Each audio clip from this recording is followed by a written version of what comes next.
Hi, welcome to the tech table. I'm going to explain how to load your media into the computer so then you can actually show it onto one of our projectors depending on your configuration.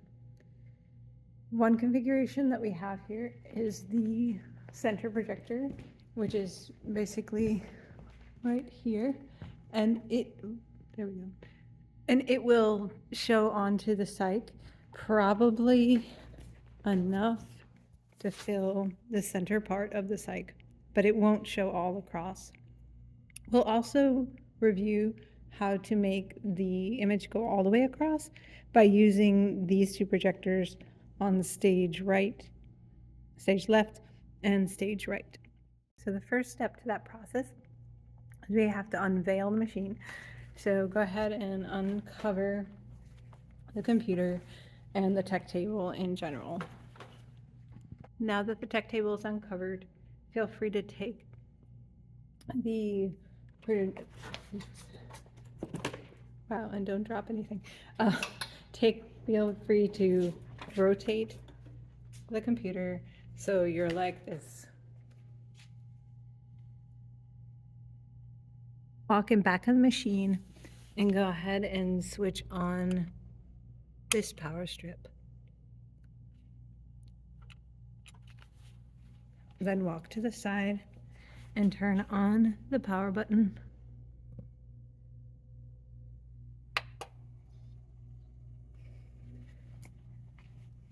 The machine should start booting up. For the center projector, we're going to use this remote today because it has a different remote control. That should just live on the desk beside these two remotes. Walk over to the projector in the center and turn it on by clicking on the center button.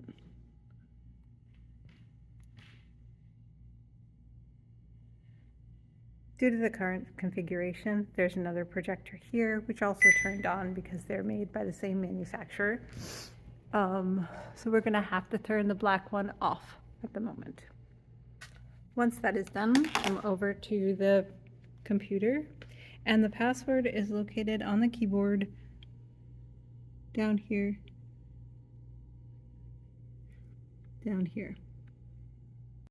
Once you log into the computer, you should see 3 shortcuts on the screen. Something that says two wide projectors, an OBS shortcut, and a Blackmagic shortcut. If you are not using your own computer for source, just concern yourself with the 2 projectors wide. That is the file you need to load your media in order to get it to show on the back of the site. This will launch Isadora, which will run the show for you. Upon launching that file, you'll see this on your screen, which seems to be overwhelming, but trust me, it's not bad. Click off the box that this shows. This is just a tip box. And then you're gonna load your media into here. You can either do that by right-clicking and click on Import Media, or Control-Shift-I. This will open up another screen in which we'll get, this is a video file. Click on your video file or multiple clips and click on Open. This will load it into the sidebar in our bin. It now is added to video file number 6 called testline.mp4. To load your file, if you would like to have it just in the center, we're just gonna do that for now. Click on Video Source Center Windows. On the movie player up in the top left-hand corner, click on that box and enter the number 6. That will play the video file that you wish. Paying attention here that there are a couple of parameters that you have to pay attention to. One is that this plays the movie file that we want, but then also in Isadora, this loop enable is also on. So if you don't want your movie to loop, click on it and type off, enter. The next step is to show this movie onto the projector. It should be connected, so all you need to go is to output, show stages. The room was a little light to see this because it was a test video, but now we can see that the video is playing on our screen and the video is playing in duration here. As soon as it gets to the end of the clip, because I said loop enable off, it will play to the end of the clip, but then it will stop or freeze on the last frame. And it's there, and it's stopped. And if you can see it right now, the image is still up. Now we're gonna see how we can sequence our video in the show with either new audio sources or black space. You're gonna see in the timeline that show start is over here. From this point on, you wanna start building your show. We looked at Video Source Center windows and made that work. If that's sufficient, you can right-click on that, click on Duplicate, and then drag that folder to after Show Start. Show Start currently is black. We want this to happen because at the top of our show, we don't want any video to play while the audience is walking in, and we want to make sure that the video plays when we want it to. There are a couple of options here in order to make the video play. We can have a fade in time, or we can have it start right at the beginning.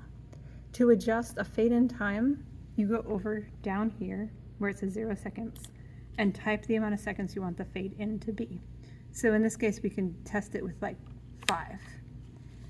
Then on our keyboard, we're just gonna press the space bar, and that will activate the next cue in the sequence. So I'm pressing space bar with my hand, and you'll see progress bar go through and jump to the next scene, and go.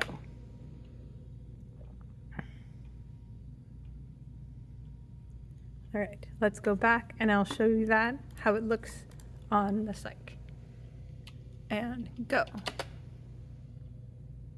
Nice fade in. The video will play. And now we have to add another scene if we want anything else to happen between that and show end. It could be an audio source MP3, it could be an audio source wave, or it could just be a black nothingness. So we have a place for this to fade out. So the fade out is the same as the fading in. You're on your scene. You want the next scene to take 5 seconds. You click 5. Right now, show end right now is just black. Press go, and it should fade it out. Adversely, if you wanted it just to jump out, you just leave this at 0. And you press go, and it bumps out. Projectors are always going to show a little bit of what we call projector black, so it's not going to be completely black unless you shutter the projector or turn it off. The next step we're going to do is to load an audio source. Let's say we had an MP3. Click on the file that says audio source MP3. As we did with the video file, we're going to load the file into our bin. MP3s are treated, the import media, are treated like video files in terms of the way that they play back. No, don't ask me why that is, but it is the way it is. So we're gonna click on that MP3 file. We're gonna click on open, and then it loads into our video files feed. So now we see that we have our MP3 is media number 7. So go over to your movie player, click on 7. Currently I don't have any speakers plugged in, but it should be playing the audio file through the headphone jack. Another thing that you might want to do is have a WAV file, which is slightly different, but the same process. So go ahead and click on audio source WAV, right click, click on import media, I found a wave, click on that wave file, click on open. It should now load into your bin, but in a different bin label, which is under sound samples.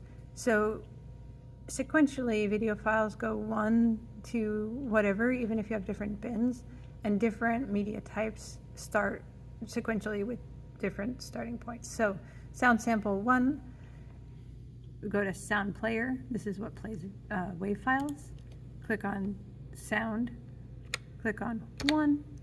And what I've done here is basically told the sound player, when you enter the scene, start the sound file. So it hasn't started yet because I was already in the scene, but we can simulate that by clicking on trigger, and it should start the file playing. Brilliant. And this does not loop automatically, but if you did want it to loop, you click on loop enable.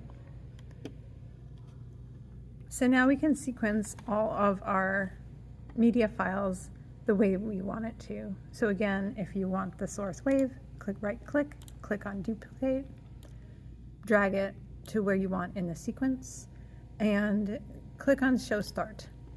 So your operator basically now can go to show start at the stop of the show, triggering with the keyboard, pressing spacebar, goes between the scenes with the fade times we specified in the files.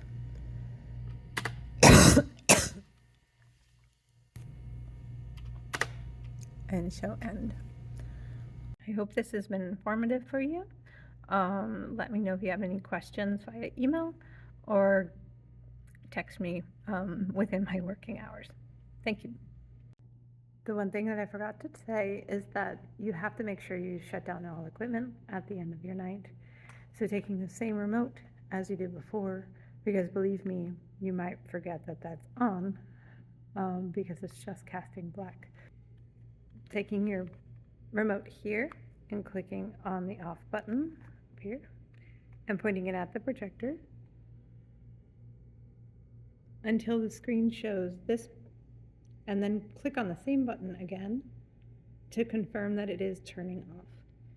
There's quite a bit of light in this room, so it's a little bit hard to see. Walk back to the tech table and replace the remote alongside its friends. Shut down the computer completely, cover it with a black cloth, and along with your fellow operators, negotiate so that the cloth is fully covering all the equipment. I hope you learned something today. If you need anything, let me know. Thank you.